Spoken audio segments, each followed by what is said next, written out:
ದಾಂಡೇಲಿಯ deluxe ಸಭಾಭವನದಲ್ಲಿ ನಾಗರಿಕ ಹಕ್ಕು ಜಾರಿ ನಿರ್ದೇಶನಾಲಯದಿಂದ ದೀನ ದಲಿತರ ಕುಂದುಕೊರತೆ ಸಭೆ. ನಾಗರಿಕ ಹಕ್ಕು ಜಾರಿ ನಿರ್ದೇಶನಾಲಯ ಉತ್ತರ ಕನ್ನಡ ಜಿಲ್ಲೆ ಇವರ ವತಿಯಿಂದ ದಾಂಡೇಲಿ ನಗರದ ಡಿಲೆಕ್ಸ್ ಸಭಾಭವನದಲ್ಲಿ ದೀನ ದಲಿತರ ಕುಂದುಕೊರತೆ ಸಭೆಯು ಇಂದು ಶನಿವಾರ ಬೆಳಿಗ್ಗೆ 11 ಗಂಟೆಯಿಂದ ಮಧ್ಯಾಹ್ನ 1 ಗಂಟೆಯವರೆಗೆ ಜರುಗಿತು. ಸಭೆಯ ಅಧ್ಯಕ್ಷತೆಯನ್ನು ವಹಿಸಿ ಮಾತನಾಡಿದ ನಾಗರಿಕ ಹಕ್ಕು ಜಾರಿ ನಿರ್ದೇಶನಾಲಯದ ಜಿಲ್ಲಾ ವರಿಷ್ಠಾಧಿಕಾರಿ CA ಸೈಮನ್ ಅವರು, ದೀನ ದಲಿತರ ಕುಂದುಕೊರತೆ ಸಭೆಗಳು ದಲಿತ ಸಮುದಾಯದ ಸಮಸ್ಯೆಗಳನ್ನು ಆಲಿಸಲು ಮತ್ತು ಪರಿಹರಿಸಲು ಕೈಗೊಳ್ಳುವ ಉಪಯುಕ್ತವಾದ ವೇದಿಕೆಯಾಗಿದೆ. ದೀನ ದಲಿತರಿಗೆ ಸಮಾಜದಲ್ಲಿ ಆಗುತ್ತಿರುವ ಅನ್ಯಾಯ, ಶೋಷಣೆಗಳ ವಿರುದ್ಧ ಸೂಕ್ತ ಕ್ರಮ ಕೈಗೊಳ್ಳುವ ನಿಟ್ಟಿನಲ್ಲಿ ಹಾಗೂ ಜನರಲ್ಲಿ ಜಾಗೃತಿ ಮೂಡಿಸುವ ನಿಟ್ಟಿನಲ್ಲಿ ಇಂತಹ ಸಭೆಗಳನ್ನು ಹಮ್ಮಿಕೊಳ್ಳಲಾಗುತ್ತಿದೆ.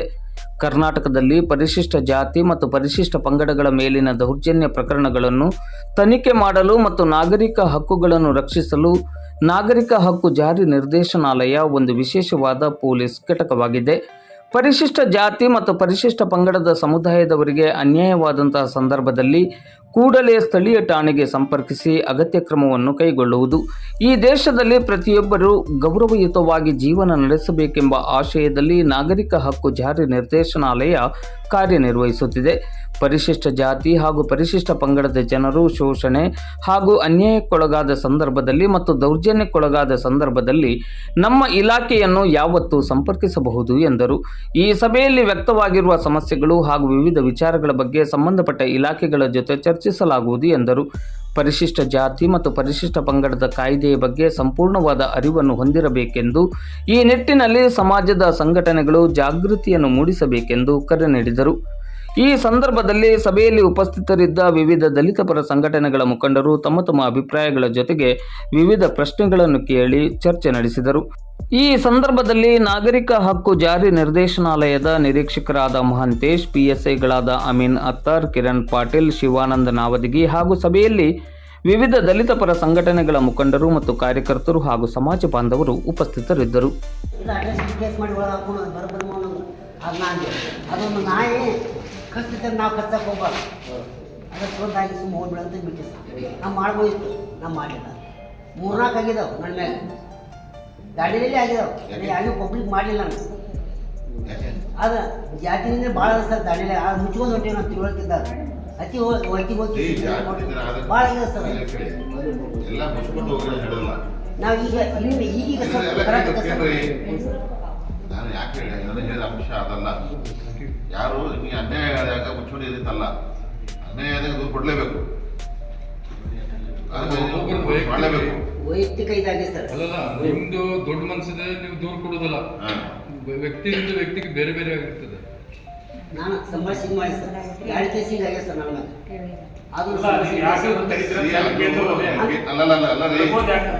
ಈ ತರ ಘಟನೆ ಆಗ್ತದೆ. ಅದಕ್ಕಾಗಿ ಈ ಕಾಯ್ದೆ ತಂದಿರುತ್ತಾನೆ. ನಮ್ಮ ಮನೆಯಲ್ಲಿ ಹೆಣ್ಮಕ್ಳು ಪೇರ್ಲೆಸ್, ಒಬ್ಬಳ ಮಗ ಒಬ್ಬಕ್ಕೆ ಮಗಳು. ನನ್ನ ಮಗ ಅಕಸ್ಮಾತ್ ಎಚ್ಚರಿಕೆ ಕೊಟ್ಟು ಇದು ಮಾಡಿದ್ರೆ ಮುಂದೆ ನನ್ನ ಮಕ್ಕಳಿಗೆ ಅನ್ಯಾಯ ಆಗಬಾರ್ದು ಅನ್ನೋ ಉದ್ದೇಶ. ಅಕಸ್ಮಾತ್ ಒಬ್ಬರ ಮಕ್ಕಳು ಅಡ್ಡಾಟ ಅಂದ್ರೆ ಇನ್ನೊಂದು ಮೇಲೆ ಯಾರು ಜವಾಬ್ದಾರಿ? ಇಲ್ಲಿ ಮಟ್ಟ ಹಿಂಸದ ಕೆಲಸ ಇದು ಮಾಡ್ಕೊಂಡು ಇದ್ದಾರೆ ಸರ್. ಆಗೋರು ಸರ್. ಇದೇ ಕಂಬಳಿ ಅವ್ರು ಸರ್, ಇಲ್ಲಿ ಕಂಬಳಿ ಹೊರಗೆ ಅವ್ರು ಎಷ್ಟು ವರ್ಷದಿಂದ ಒಳ ಉಣ್ಣಾಕತ್ತಾರೆ ಸರ್. ಅವ್ರು ಏನಾಯ್ತು ಸರ್, ಅವ್ರು ಇನ್ನೂ ತನಕ ನ್ಯಾಯ ಸಿಗಲ್ಲ, ಕೋರ್ಟ್ಗೆ ಹೇಳಕತ್ತಾರೆ ಸರ್. ಪಾಪ ಶಿವಾಜಿ ಕಂಬಳಿ ಅವರು ಇಲ್ಲೇ ವಿಶ್ವಜಯ ಸರ್ ಜಗ ಸರ್.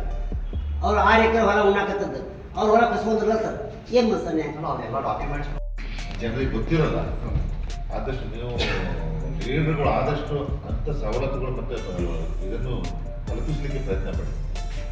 ಇತ್ತೀಚೆಗೆ ನಾವು ಮಂಗಳೂರು ಯೂನಿವರ್ಸಿಟಿಯಲ್ಲಿ ಒಂದು ಹುಡುಗಿಗೆ ನಾವು ನಮ್ಮ ಸಮಾಜದಲ್ಲಿ ಇಲಾಖೆಯವರೆಲ್ಲ ಅದಕ್ಕೆ ಹೋಗಿ ರಿಜಿಸ್ಟರ್ಗಳಲ್ಲಿ ಮಾತನಾಡಿ ಅದನ್ನು ಕಡಿಮೆ ಮಾಡಿಬಿಟ್ಟಿದ್ದೀವಿ. ಈ ದಾಂಡೇಲಿ ಪೊಲೀಸ್ ಸ್ಟೇಷನಲ್ಲಿ ನಮಗೆ ಪ್ರತಿ ತಿಂಗಳ 2ನೇ ಭಾನುವಾರ ಸಭೆ ಕರೀತಾರೆ. ಆ ಸಭೆಯಲ್ಲಿ ನಾವು ನಮ್ಮ ಅಧಿಕಾರಿಗಳಿಗೆ ನಾವು ಮನವಿ ಮಾಡ್ತಾ ಇದ್ವಿ. ನಮಗೆ ನಗರಸಭೆಗೆ ಸಂಬಂಧಪಟ್ಟಂಥ ಕೆಲವು ಸಮಸ್ಯೆಗಳಿವೆ, ಕಂದಾಯಕ್ಕೆ ಸಂಬಂಧಪಟ್ಟಿದ್ದು, ಸಮಾಜ ಕಲ್ಯಾಣಕ್ಕೆ ಸಂಬಂಧಪಟ್ಟಿದ್ದು, ಅನೇಕ ವಿಚಾರದಲ್ಲಿ ನಮ್ಮ ಕುಂದುಕೊರತೆ ಹೇಳ್ಕೋಬೇಕು. ಹಾಗಾಗಿ ನಮ್ಮದು ಸಬ್ ಡಿವಿಷನ್ ನೇತೃತ್ವದಲ್ಲಿ AC ನೇತೃತ್ವದಲ್ಲಿ ಒಂದು ಸಭೆ ಆಯೋಜನೆ ಮಾಡಿರ್ತಾರೆ. ನಂತರ DC ಅಧಿಕಾರಿಗಳಿಗೂ ಈ ಸಭೆಗೆ ಆಹ್ವಾನ ಮಾಡಬೇಕಂತ ನಾವು ಬೇಡಿಕೆ ಇಟ್ಟಿದ್ವಿ. ಅದನ್ನು ಸಾಹೇಬರೆಲ್ಲ ಸೇರಿ ಆ ಸಭೆನೂ ಆಯೋಜನೆ ಮಾಡ್ತಾರೆ. ಕಳೆದ ಒಂದು 15 ದಿವಸ ಈ ಸಭೆ ಆಯೋಜನೆ ಮಾಡಿ AC ಸಮಯ ಮಾಡಿದಾರ? ಮಾಡಿದ್ರು. AC ಮೇಡಮ್ ಬಂದಿಲ್ಲ ಇನ್ನು. ಸೊ ನಮ್ಮ ತಹಸೀಲ್ದಾರ್ ಭಾವಿಸಿದ್ರು, ದಾಂಡೇಲಿ ಮುನ್ಸಿಪಾಲಿಟಿ ಕಮಿಷನರು, ತಹಸೀಲ್ದಾರ್ ಇವರು ನಮ್ಮ ಸಮಾಜ ಕಲ್ಯಾಣ ಇಲಾಖೆ ಅಸಿಸ್ಟೆಂಟ್ ಡೈರೆಕ್ಟರ್ ಎಲ್ಲ ಬಂದಿದ್ರು. ಬರ್ಕೊಡ್ತಿದಾರ ಸಮಾಜ?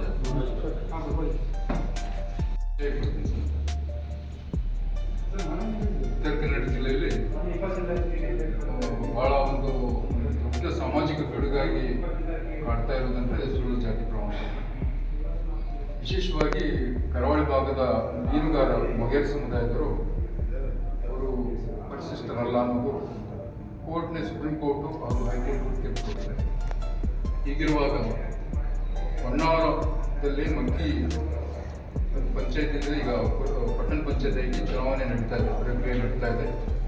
ಅಲ್ಲಿ ಸುಮಾರು ಒಂದು 2-3 ವಾರ್ಡು ಮೀಸಲಾತಿಗೆ ಬಳಸ್ಪಡಿಸ್ತಾರೆ. ಅಲ್ಲಿ ಒಂದು ವಾರ್ಡ್ ನಂಬರ್ 19ರಲ್ಲಿ ಒಬ್ಬ ವಿನಾಯಕ್ ಮೊಗೇರ್ ಅನ್ನೋ ವ್ಯಕ್ತಿ, ಅವನು ಪರಿಶಿಷ್ಟ ಜಾತಿಯವನಲ್ಲ, ಯಾವುದೋ ಹಿಂದೂ ಪಡೆದಂಥ ಒಂದು ಸುಳ್ಳು ಜಾತಿ ಪ್ರಮಾಣ ಪತ್ರನ ಚುನಾವಣಾಧಿಕಾರಿ ಸಬ್ಮಿಟ್ ಮಾಡಿ ಅವನ ಎಲೆಕ್ಷನ್ ನಾಮಿನೇಷನ್ ಅದಕ್ಕೆ ನೈಜ ಪರಿಶಿಷ್ಟರಾದಂಥ ಒಬ್ಬರು ಸುಬ್ರಹ್ಮಣ್ಯ ಕೃಷ್ಣ ಹಳ್ಳೇರನ್ನವರು ಅದಕ್ಕೆ ತಕರಾರು ಹಂಚಿಕೊಂಡಿದ್ದಾರೆ. ಅವರು ಅಲ್ಲಿ ಚುನಾವಣಾಧಿಕಾರಿಗಳು ಬರೀ ಒಂದು ರಿಸೀವ್ಡ್ ಸಿಗ್ನೇಚರ್ ಹಾಕಿ ಅವರಿಗೆ ಅವ್ರ ನಾಮಪತ್ರ ರದ್ದು ಮಾಡಿದ್ರೆ ಅಷ್ಟೇ, ರಿಸೀವ್ಡ್ ಸಿಗ್ನೇಚರ್ ಅಷ್ಟು ತಗೊಂಡಿದ್ದಾರೆ ತಕರಾರನ್ನು. ಯಾಕಂದ್ರೆ ಯಾವುದೇ ಚುನಾವಣೆಗೆ ಸ್ಪರ್ಧೆ ಮಾಡುವಂಥ ವ್ಯಕ್ತಿ ಲೇಟೆಸ್ಟ್ ಕಾಸ್ಟ್ ಸರ್ಟಿಫಿಕೇಟ್ ಅವ್ನು ಪಡಿಬೇಕಾಗ್ತದೆ. ಯಾವುದೋ ಒಂದು ಹಿಂದೆ 20-30 ವರ್ಷದಿಂದ ಕಾಸ್ಟ್ ಸರ್ಟಿಫಿಕೇಟ್ ತೊಗೊಂಡು ಅವನು ಅದನ್ನು ನಕಲಿ ಪ್ರಮಾಣ ಪತ್ರ ಹಾಜರುಪಡಿಸಿ ಒಂದು ಚುನಾವಣೆಗೆ ಸ್ಪರ್ಧೆ ಮಾಡಲಿಕ್ಕೆ ಆಗೋದಕ್ಕೆ ಕೊಟ್ಟಿದ್ದಾರೆ ಸರ್. ಈಗ ಅದು ಸ್ವಲ್ಪ ಸಮಾಜ ಕಲ್ಯಾಣ ಇಲಾಖೆಗೂ ಹೋಗಿದೆ, ತಮ್ಮ ಇಲಾಖೆಗೆ ಗಮನಕ್ಕೆ ನಾನು ತಗ್ತಾ ಇದ್ದೇನೆ.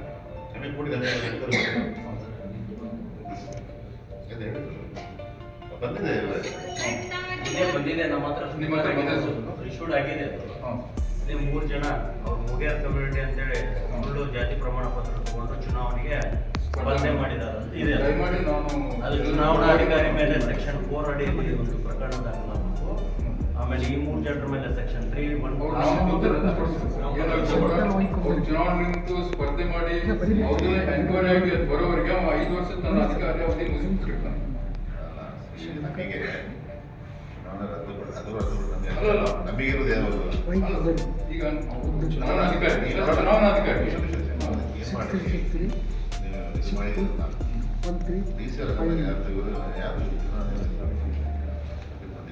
ಅವ್ರ ಗಮನ ತಂದಿದ್ದೀರಾ? ರಿಟರ್ನಿಂಗ್ ಆಫೀಸರ್ ಲಿಖಿತವಾಗಿ ಕೊಟ್ಟಿದ್ದಾರೆ. ಚೇತನ್ ಕುಮಾರ್ ಪಿ ಅಂತ ಚುನಾವಣಾಧಿಕಾರಿ. ಈಗ ಅವ್ರ ಮೇಲೇನೂ ದೂರ ಇದೆ. ರಿಟರ್ನಿಂಗ್ ಆಫೀಸರ್ ಮೇಲೆ ಸೆಕ್ಷನ್ 4 ಪ್ರಕಾರ ಅವ್ರ ಮೇಲೆ ಕ್ರಮ ಅವರು ಎಲೆಕ್ಷನ್ಗಾಗಿ ಇದೆ ಚೇತನ್ ಕುಮಾರ್.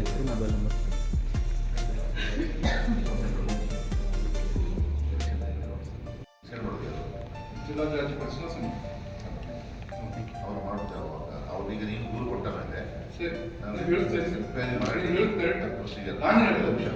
ಈಗ ನೀವು ಹೇಳೋ ಪ್ರಶ್ನೆ ಇತ್ತು, ನಾವು ಈಗ ಎಲೆಕ್ಷನ್ ನಿಲ್ತಾನೆ ಇದೇ ಥರ ಆಗ್ತದೆ, ಮತ್ತೆ 5 ವರ್ಷ ಡೇಟ್ ಆಗ್ತದೆ. ನಾನು ಅದು ಹೇಳ್ತೇನೆ. ನಾನು ಹೇಳ್ತಾ ಇರೋ ಪಾಯಿಂಟ್ ಏನಂದ್ರೆ, ನಾಮಪತ್ರ ಸಲ್ಲಿಸಬೇಕಾದ್ರೆ ಸದ್ಯ ಲೇಟೆಸ್ಟ್ ಆಗಿ ಪಡೆದಿರುವಂಥ ಅಥವಾ RD ನಂಬರ್ ಇರುವಂಥ ಜಾತಿ ಪ್ರಮಾಣ ಪತ್ರ ಸಲ್ಲಿಸಬೇಕು. ಯಾವುದೋ 10-20 ವರ್ಷದ ಹಿಂದೆ ಹಳೆ ಜಾತಿ ಪ್ರಮಾಣ ಪತ್ರ ಸಲ್ಲಿಸಿದ್ದಾನೆ ಅದನ್ನ ರಿಟರ್ನಿಂಗ್ ಆಫೀಸರ್ ಸ್ವೀಕಾರ ಮಾಡಬಾರ್ದಿತ್ತು.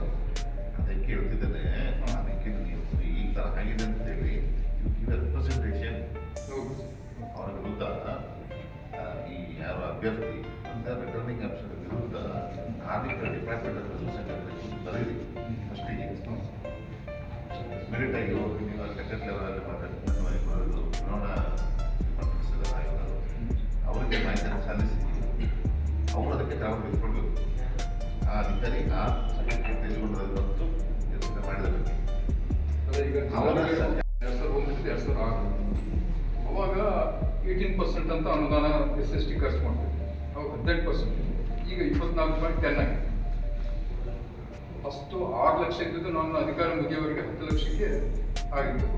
ಫಸ್ಟ್ 6 ಲಕ್ಷ ಅನುದಾನ ಖರ್ಚು ಮಾಡ್ತೀವಿ, ನಂತರ 11 ಲಕ್ಷ 3 ಲಕ್ಷ ಯಾವ ರೀತಿ ನೆನಪಿಗೆ ಆದಾಯ ಹೆಚ್ಚಾಯಿತು ಆ ಥರ ಲೆಕ್ಕ ನಂಗೆ ನೆನಪಿದೆ. ಒಂದು 10 ಲಕ್ಷ ರೂಪಾಯಿ 18% ನಾವು ಅವರಿಗೆ ಶೈಕ್ಷಣಿಕ ಕಾರ್ಯಕ್ರಮಕ್ಕೆ, ಬೇರೆ ಆರ್ಥಿಕ ಕಾರ್ಯಕ್ರಮಕ್ಕೆ ತರಬೇತಿ ಕಾರ್ಯಕ್ರಮಕ್ಕೆ, ಶಿಕ್ಷಣಕ್ಕೆ ಇವೆಲ್ಲ ಕರೆಸ್ಕೊಂಡು ಇವತ್ತು 20 ವರ್ಷದ ನಂತರ ನಗರಸಭೆ ಆದಾಯ 5 ಕೋಟಿ ಇದ್ದು 50 ಕೋಟಿ 60 ಕೋಟಿ ರೂಪಾಯಿ ಅನ್ಯುವಲ್ ಬಜೆಟ್ ಇದೆ. ಅದು 18% ಇದ್ದು 24.10%, ಅದು 6% ಮತ್ತೆ ರೇಸ್ ಆಗಿದೆ. ಸರ್ಕಾರದ ಸುತ್ತೋಲೆ ಪ್ರಕಾರ ಸರ್ಕಾರ ಏನಂತ ಹೇಳ್ತದಂದ್ರೆ, ನಗರಸಭೆ ಆದಾಯದಲ್ಲಿ ಒಂದು ತಿಂಗಳಿಗೆ ಖರ್ಚುಗಳನ್ನು ಕಳೆದು ಉಳಿದ ಹಣದಲ್ಲಿ ಶೇಕಡ 24% ಹಣವನ್ನು ಪ್ರತಿ ತಿಂಗಳು ಆ ಪರ್ಟಿಕ್ಯುಲರ್ ಖಾತೆಯಲ್ಲಿ ಜಮಾ ಮಾಡ್ತಾರೆ. ಅದಕ್ಕೆ ಆದ ವಿಶೇಷ ಖಾತೆ ತೆಗೆದು 24.10 ಯೋಜನೆಗೆ, ಮತ್ತು ಅದನ್ನು ಪಾಸ್ಬುಕ್ಕಲ್ಲಿ ಹಣ ಜಮಾ ಮಾಡೋದು, ಪ್ರತಿ ತಿಂಗಳು ಜಮಾ ಮಾಡೋದು. ಈ ತಿಂಗಳು ಒಂದು 20 ಲಕ್ಷ ರೂಪಾಯಿ ನಗರಸಭೆಗೆ ಆದಾಯ ಬಂದರೆ ಆಡಳಿತ ವೆಚ್ಚಗಳು ಅಥವಾ ಇತರೆ ವೆಚ್ಚಗಳು ಏನು ನಗರಸಭೆ ವೆಚ್ಚಗಳನ್ನು ಕಡಿತಗೊಳಿಸಿ ಉಳಿದ ಹಣದಲ್ಲಿ 24% ಹಣ ತೆಗೆದು ಆ ಬ್ಯಾಂಕಲ್ಲಿ ಜಮಾ ಮಾಡೋದು. ಅದನ್ನು ಪ್ರಾಕ್ಟಿಕಲಿ ಮಾಡ್ತಾ ಇಲ್ಲ. ಹೋಗ್ಲಿ, ಅದು ಇರಲಿ, ಅದು ಮಾಡೋದು ಕಷ್ಟ ಆಗುತ್ತೆ. ನಂತರ SFC ಅಂತ ಅದು ಅನುದಾನ ಬರ್ತದೆ ಸರ್ಕಾರದಿಂದ, ನಗರೋತ್ಥಾನದಿಂದನೂ ಅನುದಾನ ಬರ್ತದೆ. ಆ ನಗರೋತ್ಥಾನದಲ್ಲಿ 24%, SFCಯಲ್ಲಿ 24%, ಆಮೇಲೆ ನಗರಸಭೆ ಆದಾಯದಲ್ಲಿ 24%.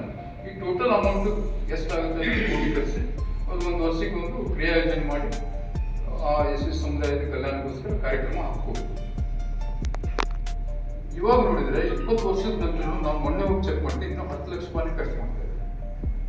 ಸರಿಯಾಗಿ ಮಾಹಿತಿ ಕೊಡ್ತಿಲ್ಲ. ಮಾಹಿತಿ ಯಾಕೋ ಕೇಳಿದ್ರು ಕೊಡ್ತಾರೆ. 2022, 23, 24, 25 3 ವರ್ಷದ ಮಾಹಿತಿ ಕೇಳಿದ್ರೆ ಲಾಸ್ಟಿಗೆ ನಾನು ಬಹಳ ಒತ್ತಾಯ ಮಾಡಿದ್ಮೇಲೆ ನನಗೆ ಮಾಹಿತಿ ಕೊಟ್ಟರೆ 220 ಜನ ಹಾಕಿದ್ರು ಅವ್ರು ಕೊಡಲೇ ಇಲ್ಲ. ಪಾಪ ಅವ್ರಿಗೆ ಅದ್ರ ಬಗ್ಗೆ ಅಷ್ಟೊಂದು ಇದಿಲ್ಲ. ಆ ಮಾಹಿತಿಯಲ್ಲೂ ತಪ್ಪು ಮಾಹಿತಿ ಕೊಟ್ಟಿದ್ರು. ಅಲ್ಲಿ ಫಲಾನುಭವಿ ಯಾದಿ ಕೋಡ್ ಅಂತ ಹೇಳಿದ್ರೆ ಅರ್ಜಿದಾರರ ಲಿಸ್ಟು. ಆಮೇಲೆ ಪಾಪ ಇಂಜಿನಿಯರಿಂಗ್ ಓದುವಂಥ ವಿದ್ಯಾರ್ಥಿಗಳು, ಮೆಡಿಕಲ್ ಓದುವಂಥ ವಿದ್ಯಾರ್ಥಿಗಳು ಲ್ಯಾಪ್ಟಾಪ್ ಖರ್ಚು ಆಗಿದ್ರೆ 203 ವರ್ಷ ಆದರೂ ಲ್ಯಾಪ್ಟಾಪ್ ವಿತರಣೆ ಆಗಿದೆ. ಕೇಳಿದ್ರೆ ಅದು DUDC ಕಚೇರಿಗಳಿದ್ದರೆ ಇನ್ನೂ ಮಂಜೂರಾಗಿ ಬಂದಿಲ್ಲ ಅಂತ ಜಿಲ್ಲಾ ನಗರಾಭಿವೃದ್ಧಿ ಕೋಶ. ಕಡೆ ಮತ್ತೊಂದು ನನಗೆ ಮೊನ್ನೆ ಗೊತ್ತಾಯ್ತು, ನಮಗೆ ಬಂದಿರುವಂಥ ಅನುದಾನ ನಮ್ಮ SST ವೆಲ್ಫೇರ್ ಖರ್ಚು ಮಾಡಬೇಕಾದಂಥ ಹಣನ ಇವರು ಕಾಮಗಾರಿಗೆ ವೆಚ್ಚ ಮಾಡ್ತಾರೆ. ಸಿವಿಲ್ ವರ್ಕ್ ಬೇರೆ ಬೇರೆ ವಾರ್ಡ್ ಅಲ್ಲಿ ತಮ್ಮ ಅಭಿವೃದ್ಧಿ ಕೆಲಸ ಮಾಡ್ತಾರೆ, ಫಂಡ್ ರೀಡೈರೆಕ್ಷನ್ ಮಾಡ್ತಾರೆ.